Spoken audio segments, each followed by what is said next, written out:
Bonjour à toutes et à tous, je suis ravie de vous retrouver pour une nouvelle vidéo et aujourd'hui on va parler du lupus. Alors, lupus, qui signifie loup en latin, est en réalité une maladie auto-immune où le système immunitaire attaque les tissus du corps. Elle est en réalité connue depuis le Moyen Âge, mais c'est surtout à partir du XVIIIe siècle que les savants se penchent sur ce sujet. Et si je vous en parle aujourd'hui, c'est parce que 90% des patients atteints de lupus sont des femmes. Les symptômes sont nombreux, je vais donc prendre mes notes. Nous avons fatigue chronique, douleur articulaire, fièvre inexpliquée, rougeur en forme de papillon sur le visage, chute de cheveux, atteinte cardiaque, pulmonaire et rénale possible. C'est quand même un sacré morceau. En réalité, cette liste n'est vraiment pas exhaustive puisque le système immunitaire attaquant les tissus, vous pouvez avoir toutes sortes de symptômes complètement what the fuck, complètement inexpliqués également.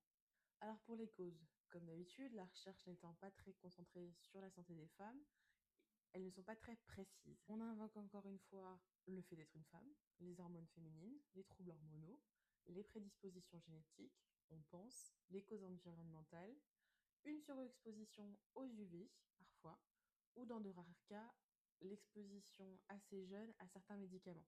Pour le diagnostic, il va y avoir un espèce de diagnostic par élimination avec une analyse des symptômes dans un premier lieu. Ensuite, il y aura des prises de sang, rechercher des anticorps antinucléaires et faire un check-up sanguin.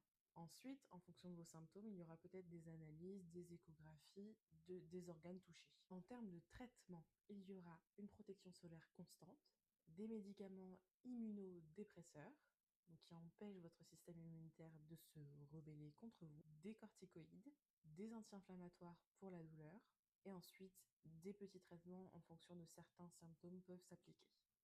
Surnommé également la maladie aux mille visages, le lupus peut être assez difficile à diagnostiquer.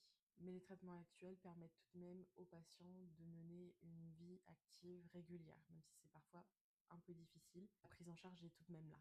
Enfin voilà, j'espère que cette vidéo sur le lupus vous aura plu. Elle me tenait particulièrement à cœur puisque ma meilleure amie en a été atteinte. J'espère que cette vidéo lui plaira si elle la voit. Et voilà, moi je vous retrouve dans une nouvelle vidéo. En attendant, on like, on partage, on commente avec vos propres expériences par exemple. Et surtout, on s'abonne. N'oubliez pas, c'est important pour la chaîne. Merci et je vous dis à la prochaine.